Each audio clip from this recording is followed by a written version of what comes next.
Hi guys, welcome to the Pakistani family entertainment. तो कैसे हैं आप? मेरा नाम है और खुरम। मेरा नाम है वजाहत। तो भाई आज हम जिस वीडियो पे रिएक्शन देने वाले हैं वो बहुत ही ज़्यादा ज़बरदस्त होने वाली है भाई। देवताओं की 5 ऐसी शक्तिशाली चीज़ें जिन्होंने उन 5 चीज़ों को धरती लोक में छुपा दिया। हैं?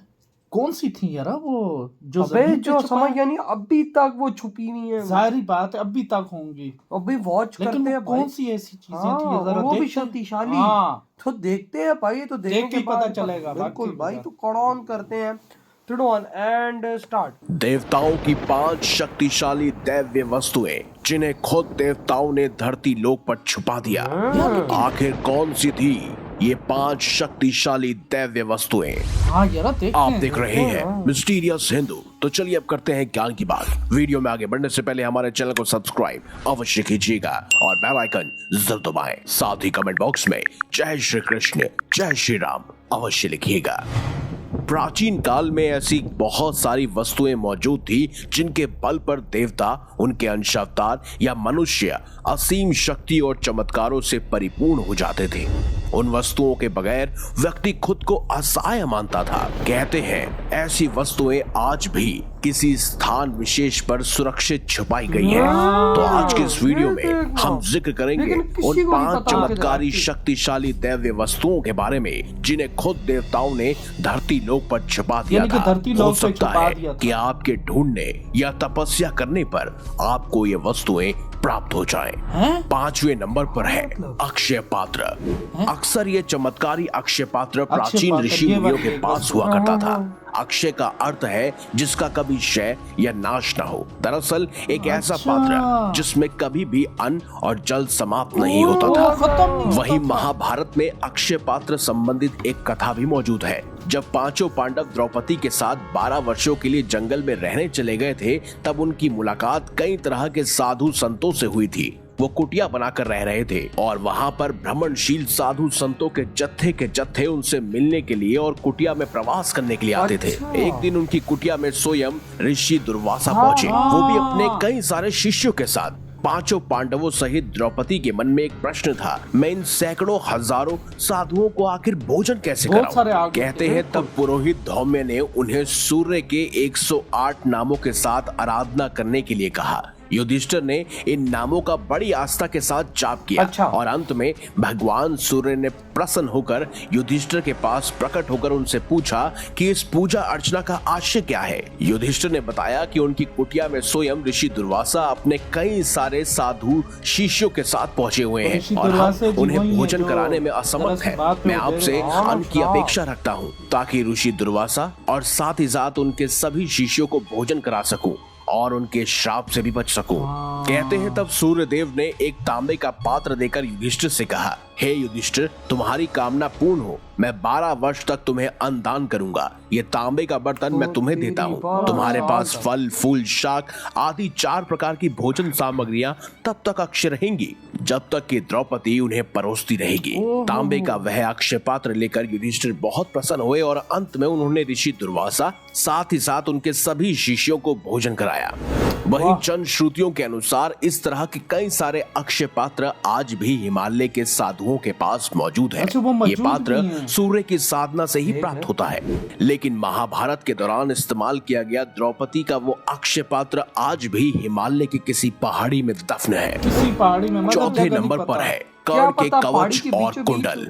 जैसा कि हम पहले से ही जानते हैं और इस विषय पर हम बहुत सारे वीडियोस पहले भी बना चुके हैं। कर्ण के कवच और कुंडल जन्म से ही उन्हें प्राप्त थे। दरअसल वो स्वयं सूर्य के ही अंश माने जाते हैं। कर्ण के कवच और कुंडल स्वयं अमृत से निर्मित थे।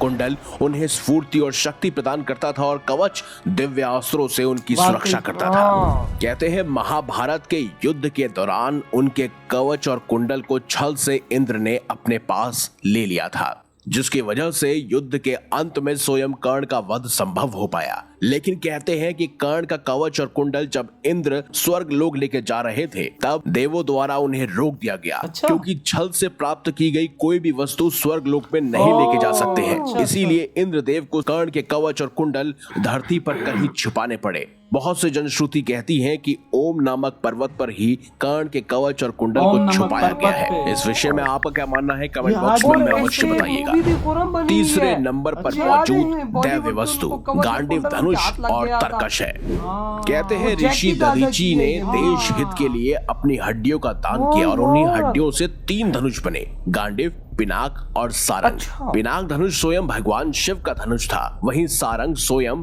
भगवान विष्णु का, जिसके बाद उसे स्वयं भगवान श्री कृष्ण ने इस्तेमाल किया था। अच्छा। लेकिन सबसे हैरान कर देने वाला है गांडीव धनुष और तरकश। कहते हैं कि गांडीव धनुष अलौकिक था। ये धनुष वरुण देव के पास था। वरुण ने इसे अग्निदेव को दिया और अच्छा। अग्निदेव से अर्जुन को यह प्राप्त हुआ। ये धनुष देव, दानव और गंधर्वों से अत्यंत वर्षों तक पूजित रहा था। कहते हैं वो किसी भी शस्त्र, दिव्यास्त्र से नष्ट नहीं हो सकता था। जो भी इसे धारण करता था उसमें शक्ति का संचार हो जाता था। वहीं अक्षय तरकश जो अर्जुन के पास मौजूद था, कहते हैं अर्जुन के अक्षय तरकश के बाण कभी भी समाप्त नहीं होते थे और इसकी वजह से ही अर्जुन एक महान धनुर्धारी भी बने थे।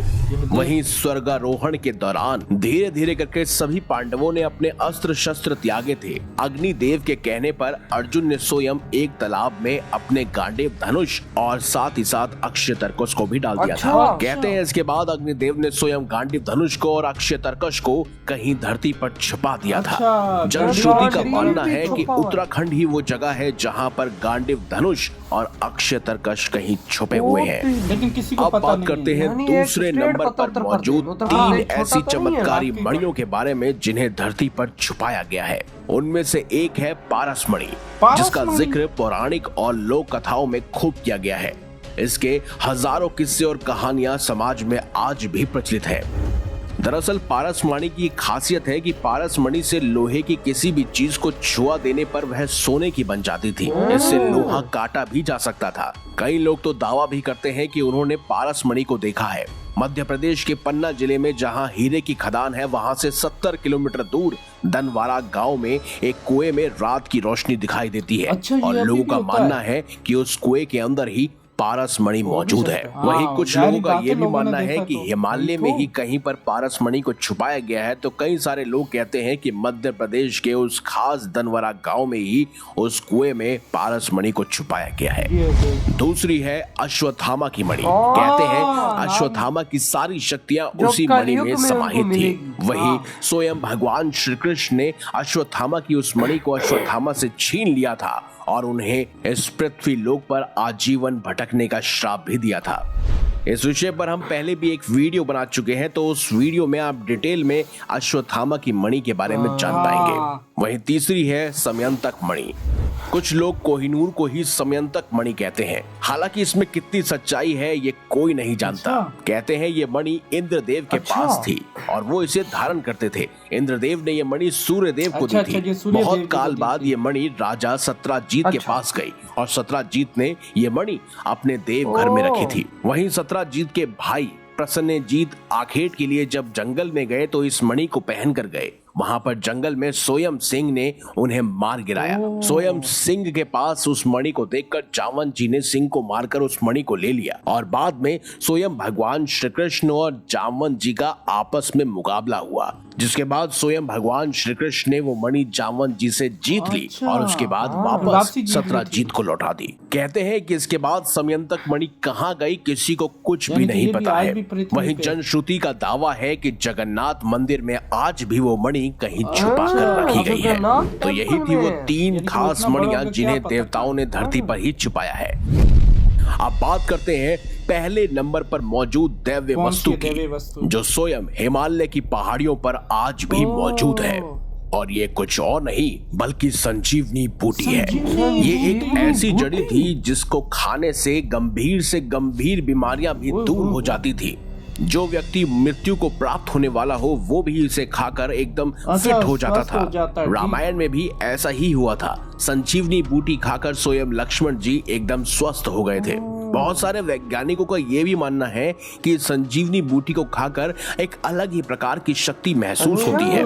कई साधु संतों का दावा है कि इसका सेवन करने से भूत भविष्य का ज्ञान प्राप्त हो जाता अच्छा, ये है। सारा वहीं ज्ञान आता है। आयुर्वेद और अर्थवेद में उल्लेख है कि इस औषधि का सेवन करने से व्यक्ति 500 वर्ष तक निरोगी रहकर जिंदा रह सकता है। माना जाता है कि जड़ी बूटियों के बल लेकिन आज ये पर बूटी जहां किसी सभी को तरह नहीं के मिल दुख सकती। दर्द दूर किए जा सकते हैं, सही वहीं धनवान भी बना जा सकता है। जनश्रुति और भाई साथ ही साथ शक्तिशाली बहुत है कई ना। सारे इंटरनेट पर मौजूद आर्टिकल्स में आपको ये पढ़ने और सुनने को मिल जाएगा कि संजीवनी बूटी हिमालय के किसी पहाड़ी पर आज भी हिमालय के मौजूद किसी पहाड़ है। में। बस फर्क इतना है कि लोगों को उसका हुलिया, उसका रंग रूप नहीं पता, वरना आजकल दवाई बनाने वाली कंपनियां उस संजीवनी बूटी को नहीं नहीं छोड़ती। छोड़ती और महंगी महंगी तो बेचती। यही थी वो 5 भाई साहब इतनी महंगी महंगी ये चीज होगी तो वो छोड़ेंगे एलोवेरा वाले, वो तो फिर और महंगी महंगी चीजें ओ भाई बेचेंगे। साहब, जब 500 साल उम्र बढ़े, लेकिन वही बात है कि जब देवताओं के द्वारा छुपाई हुई चीज है वो कहाँ से मिलेगी भाई इस तरह हम तो जैसे इंसानों को यार।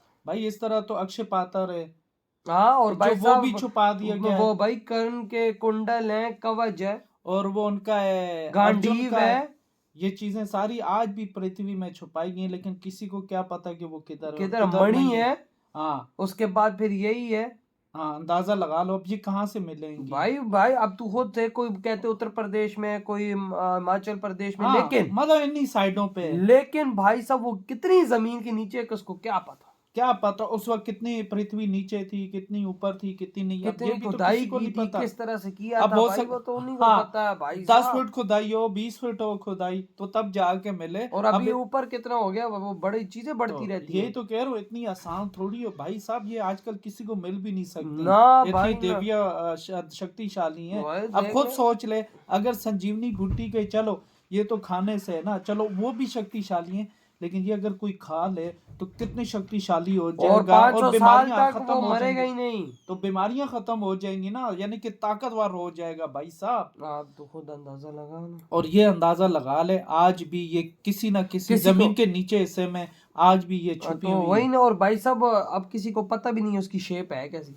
कैसी है और भाई लोग साहब? कुछ लोग कह मणि का, कुछ लोग कह रहे हैं भाई कुएं में चमकती है तो शायद वहां पे छुपी हाँ हुई हो वहाँ सकती लोग देखते हैं, हो सकता है, लेकिन भाई साहब बात तो ये है कि सिर्फ चमक रही है ना, अब नजर तो नहीं आ नजर रही। नहीं चलो किसी ने देख लिया होगा, लेकिन अब वो ये थोड़ी समझ सकता होगा कि ये नागमणि है। है। या तो क्या अब चीज़ है। भाई एक चीज नजर आए तो वो उठाने जाए ना, चलो कुछ चीज करके निकाल भी सकते वही हैं, ना। लेकिन एक चमक ही नजर आएगी तो वो क्या वही ना, समझेंगे। लेकिन भाई साहब ऐसी छुपा के रखे कि आज कितने हजारों साल हो गए, हाँ हजारों लाखों साल गुजर चुके हैं, हाँ। ठीक है, अभी तक किसी को मिली लेकिन भाई साहब वो कह रहे हैं कि हिमालय के पहाड़ में अब किसी को कलर नहीं पता, किसी को वो बूटी पता ही नहीं ना संजीवनी सही बूटी कहा, होती सही कहा। कैसी है। वरना आज सारे वो ये जो आयुर्वेदा वाले हैं, ये सारे उठा के- आयुर्वेदा वाले क्या जाते हैं लोग नाम हाँ पहुंच जाते हैं आजकल मेडिकल भी बहुत हो गया यार। है। तो यार आपकी क्या थॉट है इन 5 शक्तिशाली चीजों पे जो आज भी धरती हाँ। के कहीं नीचे मौजूद है? वाकई इधर ही वीडियो खत्म करते तो बाय।